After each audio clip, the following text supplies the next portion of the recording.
Right, we're looking at a word problem here for a system of linear inequalities. Again, Math 1 review. Let's see who remembers how to do these. This is a multi-step problem. Patty makes $8 per hour mowing lawns and $12 per hour babysitting. She wants to make at least $100 per week, but can work no more than 12 hours a week. So first of all, you can choose the variables here, X and Y, or like M for mowing lawns and B for babysitting. So I'm just going to go ahead and pick X and Y, but you do whichever letters you want.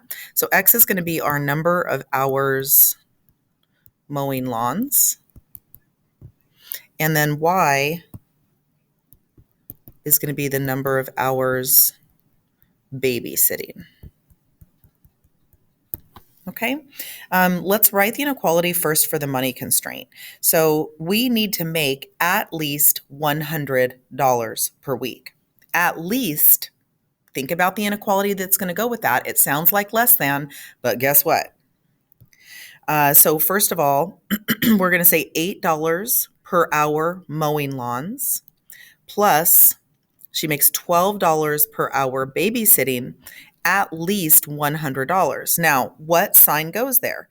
At least, does that mean less than or equal? Or, yeah, you're right. It needs to be greater than or equal. At least means it's okay to make exactly 100, but it's also okay to make more than 100. So that's kind of confusing that the words at least, in fact, in math mean greater than or equal. Next, we want an inequality for the hours. Remember that the number of hours for mowing lawns plus the number of hours for babysitting cannot go over 12 hours per week.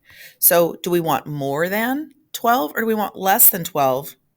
You got it. Less than or equal to 12 is okay. So again, when it says no more than makes us think, should that be a greater than symbol? But in fact, it's a less than symbol for no more than. So here's my two inequalities, and now they want us to determine the intercepts for both. So for the first one, and by the way, grab a calculator, have it handy, even if it's your phone calculator, just in case. So let's do the x-intercept first. And so we're going to go 8x plus 12y equals 100 when we're calculating intercepts. And then for the y-intercept over here, we're going to go 8x plus 12y equals 100. Now, what is an intercept? By definition, an intercept is for the x-intercept, it's where the y equals 0. It means we're going to get some sort of a point down here along this axis. It's where do I land on the axis when the other variable is 0. So for the x-intercept, the y is 0. So that just is going to zero out. 12 times 0 is just 0. So really we're just solving 8x equals 100. So go ahead and grab that calculator and do 100 divided by 8. So I'm getting 12.5. Remember, we're talking about hours here. That's how many hours we could work of mowing lawns. Now for the y-intercept, it's the exact opposite. It's where the x is 0, so that we land on the y-axis. For the y-intercept, the x is 0.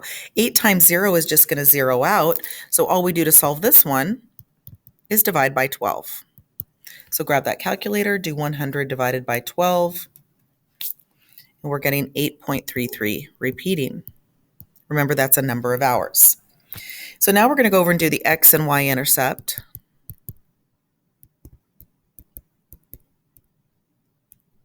Of the other one.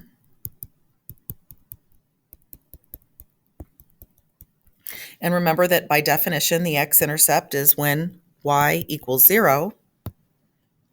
So if I zero out the y here, x just equals 12. Okay, that was easier. And over here, by definition, the y-intercept is when x equals 0.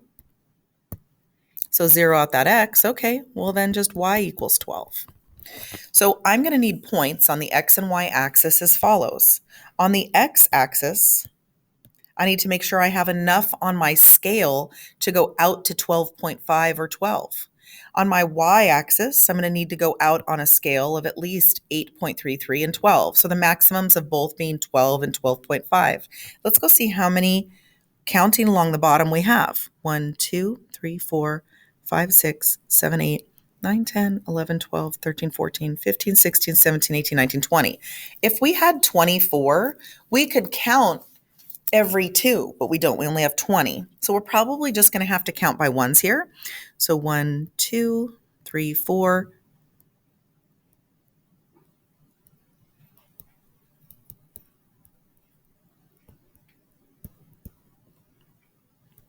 Of course, we're starting at 0.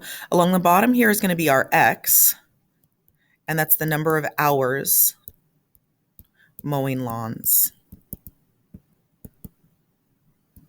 Okay, on this other side, let's do the same. 2, 4, 6. And this is going to be our number of hours babysitting.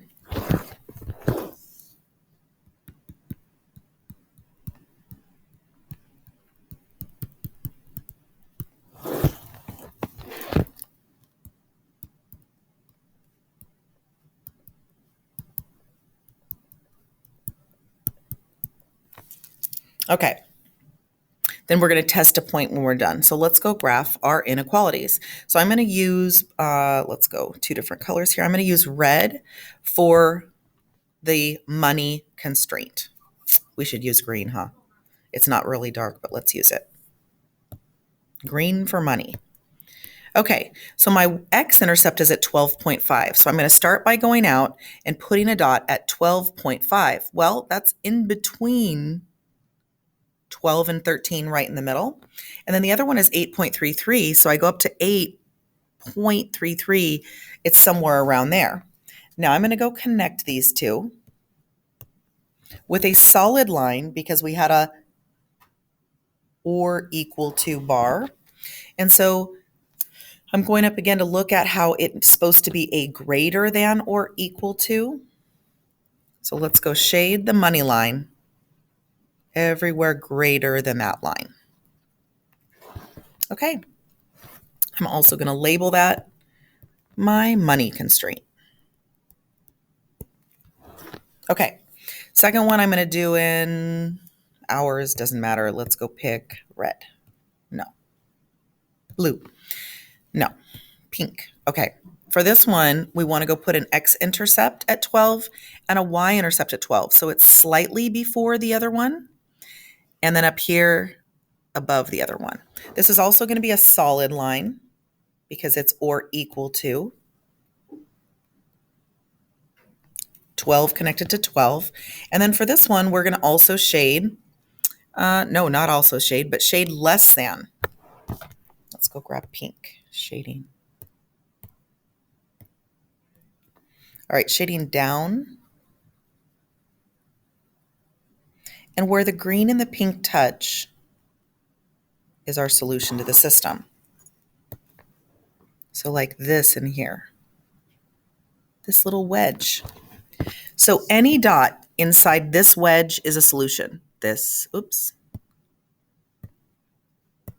This dot, this dot, this dot, this dot, this dot, all these dots inside of here. Also, any of the dots on the line because it's or equal to. Okay, so all those are the solution to our system. So now it says to test a point in both inequalities to determine where to shade the feasible region. So this is just showing, instead of just shading and hoping we got it right, this is a way to verify we got it right. So let's pick a point that's within that doubly shaded region. So I'm going to go out to 6 and 5. That's this dot right here. So we're going to test the point 6, 5. In our both of our inequalities. So we've got 8x plus 12y is greater than or equal to 100, and we've got x plus y is less than or equal to 12. So testing the 6, 5, plug in 6 for x, plug in 5 for y. If we've done this correct, this should be greater than 100. And 48 plus 60 is 108. So check, yay, it works. Now I go test 6 and 5. 6 plus 5 hours should be less than or equal to 12. Yes, verified, it works for that as well. So now list at least 2 combination of hours that we could work. So picking something from that doubly shaded region, we could go 1 hour of mowing lawns and 10 hours of babysitting. We could go 2 hours of mowing lawns and 8 hours of babysitting, etc., etc., etc. Go pick your own dots. Don't pick mine. You pick your own, okay? How did you do on that? Did you remember that from Math 1?